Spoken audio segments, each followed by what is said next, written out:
Hello everyone, welcome back to my podcast stories channel. कैसे हो आप सब? आपने फेंग शुई का नाम तो बहुत सुना होगा, क्योंकि जिस तरह से एस्ट्रो के पीछे दुनिया लगी रहती है, इसी तरह ये चाइनीज वर्ड फेंग शुई, इसके लिए भी उठापटक बहुत ज़बरदस्त रही है। ये कहानी है एक ऐसे व्यक्ति की जिन्होंने हाउस वार्मिंग के प्रोग्राम में अपने कुछ फ्रेंड्स को, अपने गेस्ट को जैसे इनवाइट किया, तो नए घर की खुशी में लोग उपहार के तौर पर कुछ भेंट दे गए। जब उन्होंने वो उपहार खोलने शुरू किए तो वो काफी हैरान हो गए, क्योंकि एक दो उपहार छोड़कर बाकी सब के सब, किसी में लाफिंग बुद्धा, किसी में feng shui pyramid, Chinese dragon, कछुआ, फेंग शुई सिक्के, 3 टांग वाला मेंढक और हाथ हिलाती हुई बिल्ली, कुछ इस तरह अटपटी चीजें जब दिखाई दी तो काफी इंटरेस्टिंग लगा उन्हें और हैरानी भी हुई। तो उस गिफ्ट्स के साथ जो छोटे छोटे कागजों पर कुछ लिखकर छोड़ा हुआ था, उन्होंने उन्हें पढ़ना शुरू किया। उसमें फेंग शुई के मॉडलों का मुख्य काम और उसे रखने की डायरेक्शन के बारे में बताया गया था। जैसे कि लाफिंग बुद्धा का काम घर में धन दौलत, अनाज और प्रसन्नता लाना था, और अगर उसे दरवाजे की ओर करके रख दिया जाए तो काफी प्रोग्रेसिव रिजल्ट्स देता है, कुछ इस तरह का लिखा। कछुए को पानी में डुबो कर रख दीजिए, कर्ज से मुक्ति दिलाएगा। अब 3 टांग वाले मेंढक, अब इसके मुंह में रखा सिक्का ये धन का प्रभाव दिखाएगा। चाइनीज ड्रैगन को कमरे में रखने से रोगों से मुक्ति मिलती है। विंड चाइम लगाइए, आपको पॉजिटिव एनर्जी का एहसास होगा। चाइनीज सिक्के बटुए में रखने से सौभाग्य में वृद्धि होगी, ऐसा लिखा गया। कमाल है ना? अगर ये सब इस तरह से हो तो ना मेडिसिन लाइन की जरूरत है, ना earning of source of income, कुछ भी तो जरूरत नहीं रह जाती। बस इन्हें अपने पास रखो और हो गया सब काम। अब ये सब पढ़कर वे हैरान हो गए, क्योंकि जो ये गिफ्ट्स उनके फ्रेंड्स ने दिए थे, वो कोई तो इंजीनियर, कोई डॉक्टर, कोई एडवोकेट, बहुत अच्छे काम करने वाले लोग। और हद हो गई जब एक डॉक्टर फ्रेंड ने रोग भगाने वाला और आयु बढ़ाने वाला चाइनीज ड्रैगन गिफ्ट कर दिया और उस पर लिख दिया कि आपके और आपके परिवार के सुखद स्वास्थ्य का अचूक उपाय।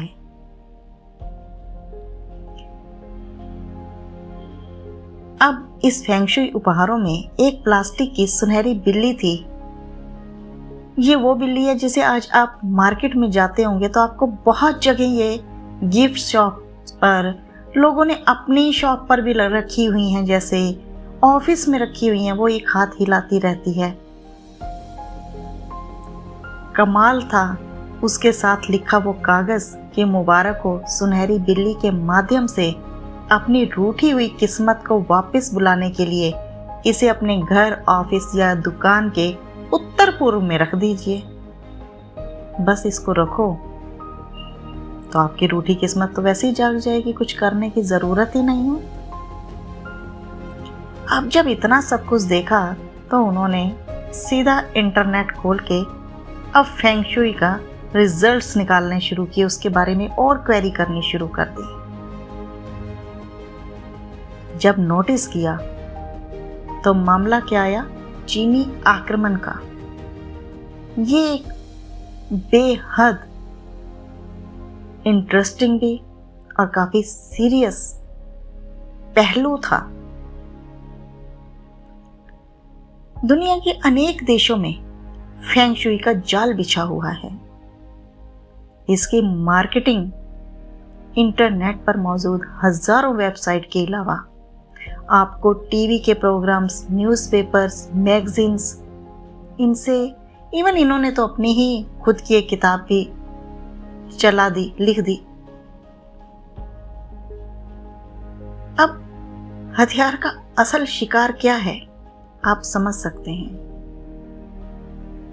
इस फेंग शुई का इस्तेमाल किसी बाजार में एक स्टार्टिंग होती है ना, अपनी पैठ बनाना मार्केट में, ये वो था।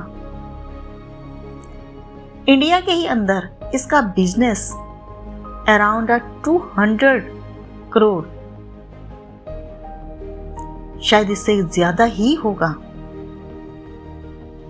और इसी तरह से धीरे धीरे इंडिया के प्रोडक्ट्स मार्केट में चीनी प्रोडक्ट्स ने अपना कब्जा जमा लिया।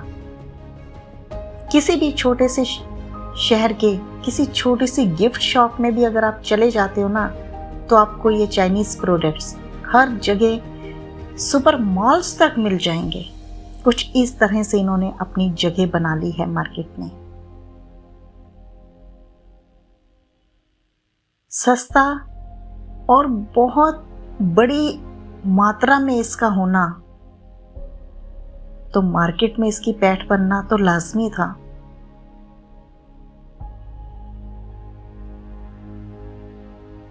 अब भारतीयों ने अपने घर में आग उगलने वाली चाइनीज छिपकली यानी कि ड्रैगन, इसको देखकर भला क्या महसूस किया होगा।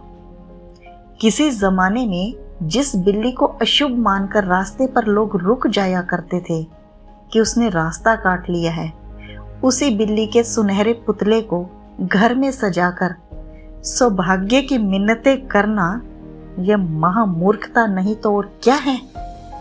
कभी सोचा है आपने? जिस लाफिंग बुद्धा की बात की जाती है, वो धन की टोकरी उठाए हुए मोटे पेट वाला गोल मटोल सुनहरे रंग का पुतला, क्या सच में ये महात्मा बुद्ध है? कभी आपने सोचा?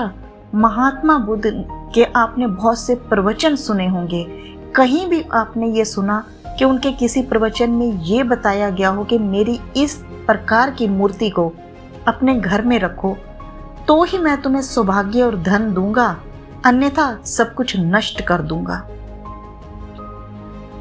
इस बेजान चाइनीज पुतला लाफिंग बुद्धा को हमने अपने तुलसी जैसे पौधे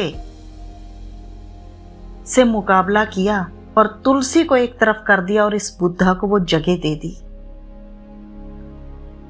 तुलसी जो रोग मिटाती है, जो आपकी प्राण वायु, आपके आसपास के एटमॉस्फेयर को रोग मुक्त रखती है, उसको भुला के अपने घरों में लाफिंग बुद्धा को स्थापित कर दिया। क्या उससे आपको पॉजिटिविटी मिलती है? क्या आप सौभाग्य की उम्मीद करते हैं? क्या यह हमारी तरक्की का रास्ता है? जरा सोचिएगा। अब कुछ दुकानदार तो अपने दुकान का शटर भी खोलेंगे ना, तो सबसे पहले लाफिंग बुद्धा को नमस्कार करेंगे। इवन कुछ लोग तो अगरबत्ती भी लगा देते हैं। अब ये दुनिया में प्रचलित किया हुआ कुछ मॉडल्स को चीनी देवता फूक, लुक, साउ, कोई समृद्धि दे रहा है, कोई आपकी मान प्रतिष्ठा बढ़ा रहा है, किसी को दीर्घायु का देवता कहा गया है। अरे अंधभक्तों, अपने घर में इन मूर्तियों को लगाना तो शुरू कर दिया, क्योंकि इंटरनेट पर जब इन मूर्तियों की कीमत देखोगे ना, तो 200 रुपए से लेके 10-15 हजार तक की कीमत मिलेगी। बस शायद इसी रेट की वजह से ये हमारे सौभाग्य का हिसाब किताब सेट करती हैं। आपने अपनी लोक कथाएं, अपने इतिहास, अपने वेद, अपने पुराण, अपनी पुरानी कहानियां, इन 3 देवताओं का कभी उल्लेख सुना होगा? कौन थे ये 3 देवता? भूल गए क्या? ब्रह्मा, विष्णु और महेश। शायद अपने 33 कोटि देवी देवताओं से मन भर गया तो इन चाइनीज देवताओं को घर में स्थापित करने लगे। जरा सोचिए, किसी चीन के बूढ़े देवता की मूर्ति घर में रखने से हमारी आयु कैसे बढ़ जाएगी? क्या इतना आसान तरीका है? ये चाइनीज सिक्के जो लाल रिबन से बंधे होते हैं, कहते हैं इनमें पॉजिटिविटी होती है। इनको आप अपने पर्स में रखोगे तो आपको धन आएगा, अदरवाइज आपको कुछ भी हासिल नहीं होगा। अब बहुत लोगों ने ये चाइनीज मंत्र जैसे सिक्के अपने पर्स में, अपने दरवाजों पर लटका दिए। अब मैं एक बात यहाँ आप अपने आप से पूछिए, क्या चाइना के अंदर गरीब लोग नहीं रहते हैं? क्या वहां के लोग अपने बटुए में ये सिक्के रखकर अपनी गरीबी दूर कर सकते हैं? वो क्यों नहीं करते अपनी गरीबी दूर? हमारे सेल्फ कॉन्फिडेंस को हिला के रखा हुआ इन सब चीजों ने। और तो और फेंगशू के बाजार में एक गजब का प्रोडक्ट है, 3 टांग वाला मेंढक जिसके मुंह में एक चीनी सिक्का होता है। अब देखो तो जो देखने में भद्दा है वो उस घर में सौभाग्य कैसे ला सकता है? अरे ये किसने कल्पना की? कौन था वो सिरफिरा जिसने मेंढक के 4 पैर होते हुए उसका एक पैर काट दिया और अब उसे शुभ बनाकर आपके ड्राइंग रूम की शोभा बनाने जा रहा है? वो कैसे धन की बारिश कर सकता है? वर्ल्ड के किसी भी साइंटिस्ट क्या ऐसे 3 टांग वाले सिक्का खाने वाले मेंढक इसका उल्लेख करते हैं? इन सब चीजों को बहुत सालों से लोग फॉलो कर रहे हैं, रख रहे हैं, बिना किसी मेहनत, बिना कुछ किए। क्या फिर वो अंबानी और अडानी को पार कर गए? उनके लेवल तक वो पहुंच गए जिन जिन के घरों में हो ना ये सब चीजें? जरा सोचिएगा।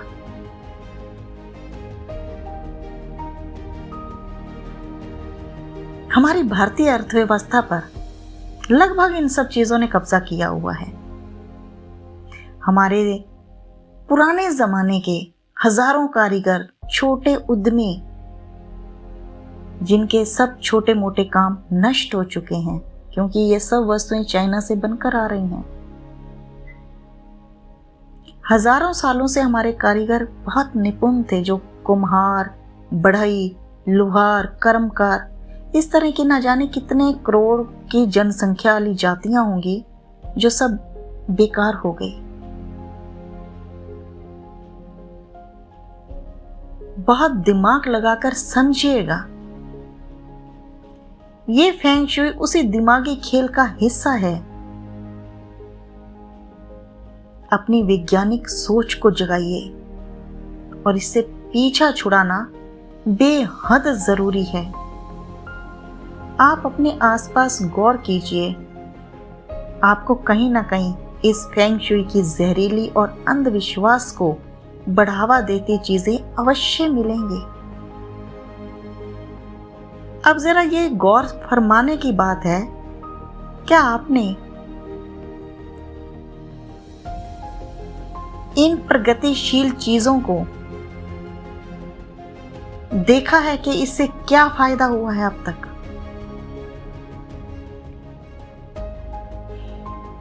हिंदू लोग, हिंदुस्तान विश्वास जीतकर, मखौल बनाकर अंधविश्वास के खिलाफ पता नहीं क्या कहा जाता है, क्या सुना जाता है और क्या किया जाता है। यदि समय रहते आप खुद को, अपनी फैमिली को, अपने फ्रेंड्स को अगर इस अंधे कुएं से नहीं निकालेंगे तो देश की मूल्यवान मुद्रा जो देश से बाहर जाती है उसे अपने यहां स्प्रेड कीजिए। अपनी ताकत को पहचानिए और ऐसी बेहुदा चीजों को अपने घर से बाहर फेंकिए। यह था एक आई ओपनर आर्टिकल। कमेंट्स करके जरूर बताइएगा आज आपको इन सब बातों से कैसा प्रभाव पड़ा। लाइक और शेयर जरूर कर दीजिएगा और सब्सक्राइब करने के साथ ही आइकन बेल बटन प्रेस जरूर कीजिएगा ताकि अगले स्टोरीज का नोटिफिकेशन आप तक पहुंचता रहे। मिलूंगी एक और नई कहानी के साथ, तब तक के लिए गुड बाय।